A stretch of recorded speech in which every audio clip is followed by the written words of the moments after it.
Hey, welcome back. So this is prac number 2. The second part, we are going to learn how to create a NodeRed application. So NodeRed is this really great, simple tool to create flows, to create logic flows. Let's have a look. We create a resource and we go look for NodeRed. Should be quite simple, and we select it. Now, IBM Cloud defines it as an app. Basically, IBM Cloud defines an app a template, something which is made up of different parts. So in this case, it is made up of a Cloud End application, which is a database, a Cloud End instance, plus a Node.js application. That's why it's called an app instead of just a normal SDK. So let's create this app. We're going to call it SIT 737 2020 red for me. Let's see if I need to do anything else. I just tell it. I'm going to keep them all in the same place, so I'll keep it in Dallas. And then I'm going to say create. So this creating the app is a bit slow, so I will probably speed this up in post-production. Okay, success, it has been created.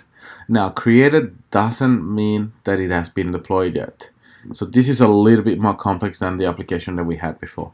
But once you learn to do it the first time, then it all becomes very natural. What is missing is the deployment through the continuous delivery.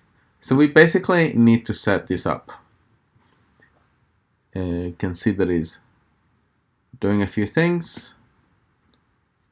There's some developer resources, which are always good to have a look at to keep updated. Okay, so we're kind of ready to actually go and deploy it. Let's go deploy. So we click on deploy. Now, for all the apps, it will basically ask you to create an API key. An API key is like a credential. It's used by the services to talk to each other, like username and password. So I don't have one, so I need to create a new one. I recommend not to do the save this key because it's probably a bit more advanced, so don't do it because you will probably lose it. So just create a new one and just say OK.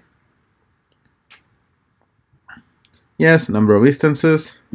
Now this is how much memory we want to give it. Remember before we gave 64 to our other application. So if we give this one 128, we only have 256 megabytes in total. That's how much we can do. So let's stick with 128 because I thoroughly believe that 64 megabytes for NodeRed is a little bit too small. Let's see. A host, yeah, we can keep it as it is. We don't need to touch this. We don't need to touch this. Hopefully, we go create, and then magic will happen. So this is a bit more complex than what we have done before. NodeRed is a great tool that you guys can use to create simple web flows so that you really don't need to create or write code. You can just do everything online through a graphical interface. Now, NodeRed is a great tool, but it's not as stable as you may think. So I will definitely not use it in production or anything which is time-bound or anything. If you want to do that, you want to use a proper handwritten application. And sorry, that's my dog barking in the background. Okay, so something has happened already. As you can see, it has created a repo. So if you want, you can actually just go and modify this repo. And it's done a few things. So when you create a pipeline, a delivery toolchain, it will create a number of things, like a Git repo. It will give you access to an Orion web IDE, and it will also create a delivery pipeline. So the delivery pipeline is basically a piece of software that keeps on listening for changes, and when a change happens, it deploys the application. So let's have a look at what is happening at the moment.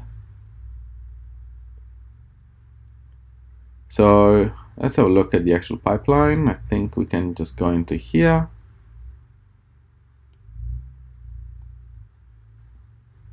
So this is what happens every time that you make a commit onto your Git repository.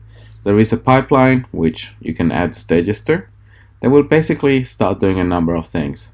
So in this case, it has a build, which means it picks up the code, builds it, and then it deploys it.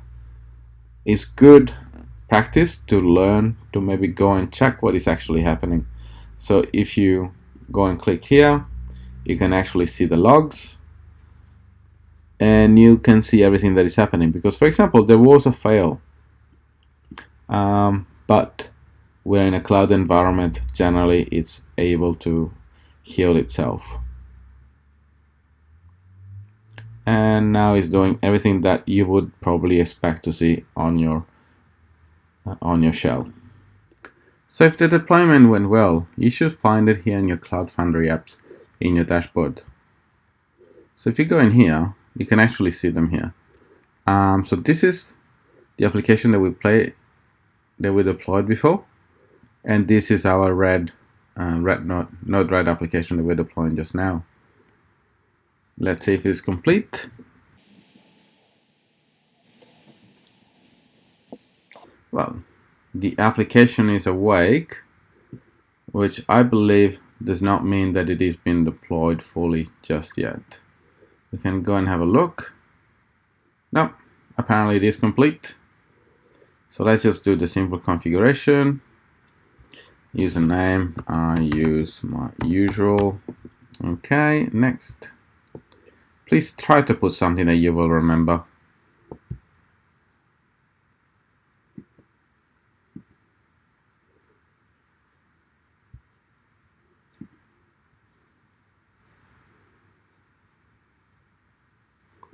So this is your main interface.